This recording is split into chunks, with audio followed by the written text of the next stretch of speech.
Всем привет, меня зовут Веруша, и да, меня зовут Веруша. Кто-то пишет: ты что, маленькая девочка? Не, ребят, я не маленькая девочка, но меня в окружении зовут Веруша. Меня Вера называют только там по работе, поэтому у меня канал называется Веруша Makeup and Style. Я Веруша. Сегодня я буду говорить про интервью. Вообще на моем канале можно услышать альтернативное мнение. Я всегда отличалась от большинства тем, что думала иначе, не так, как все. Поэтому, возможно, мое мнение кому-то будет интересно. Если интересно, подписывайтесь на канал, я буду много о чем говорить. Я давно хотела записать это видео, потому что у меня давно посещала мысль о том, что интервью, касаемо, здесь больше я говорю про YouTube какие-то каналы, стали очень однообразные. Это мое лично субъективное мнение. Смотреть просто неинтересно. Есть, конечно, определенный маленький процент людей, которые я, например, слушаю всегда с удовольствием. Хоть они уже повторяются на интервью, но тем не менее. Но это прям вот по пальцам посчитать таких людей. В основном публичные люди, они переходят от одного интерьера к другому. И суть как бы не меняется, они тоже говорят все одно и то же. Мне лично это неинтересно слушать. И тем более на фоне, например, сейчас каких-то определенных событий, которые все знают, да, что происходит, и есть определенные какие-то там героизм, есть настоящие вот человеческие качества, о которых мы можем услышать, настоящие там мужские качества, которые мы можем услышать там в новостях, еще где-то. И на фоне этого мы обсуждаем, как девушка себе там, к примеру, увеличила грудь.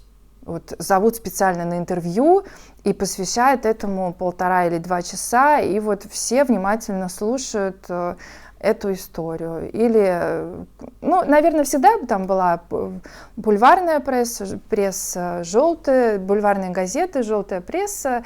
Это как бы понятно.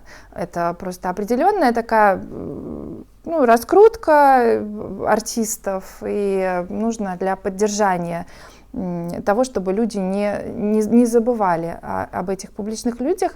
Но мне кажется, что надо что-то менять в этих интервью.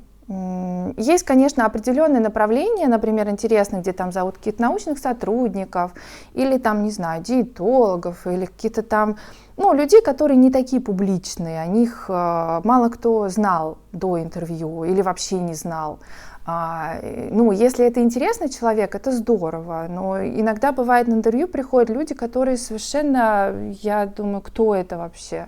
А о нем рассказывают как там, чуть ли не народном артисте. Ну, я утрирую, конечно, но зачастую так оно и есть.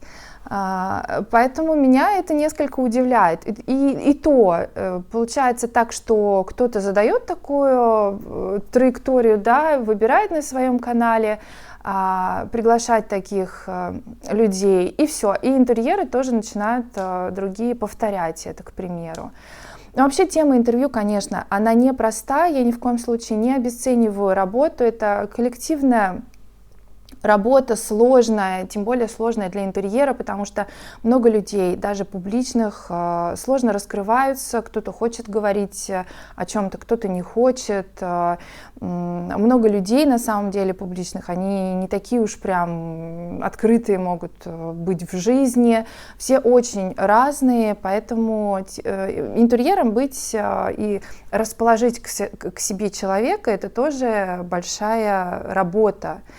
Вот. И здесь я не говорю ни имена, ничего там, самих интерьеров, да, но просто это мое личное мнение, интервью очень скучные. Конечно, нельзя технически посадить человека на фоне там, водопада, потому что там и шум будет, еще что-то, или, не знаю, там в каких-то экстремальных ситуациях снимать, но хочется какого-то разнообразия, и хочется, ну, что-то интересное, и хочется, чтобы все-таки интервью больше посвящалось людям достойным, интересным, с какой-то такой с богатым жизненным каким-то определенным путем, судьбой. Вот есть, например, программа «Судьба человека», все знают ее, и вот интересно послушать, классная программа, интересно послушать, как вот сложилась судьба там, ну, каких-то более взрослых людей, да, ну, когда там, например, сидит 18-летний человек, ну, какая у него там еще судьба, еще судьбы никакой не сложилось, а у него там уже спрашивают как целую судьбу человека.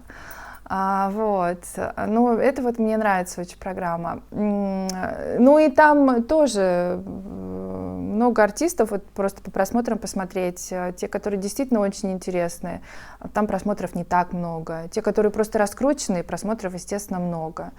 Ну, то есть такое, наверное, всегда было, просто на мой личный взгляд, надо что-то менять в интервью, например, делать, может быть, какое-то социальное интервью, когда технически тоже и вообще это сложно брать интервью у обычных людей, потому что у меня, например, был случай, он, правда, был давно, я сама очень много работала на интервью с публичными людьми, и много случаев разных. Это не так просто взять, сесть, и все тебе быстренько тут рассказали, без запинок, без всего.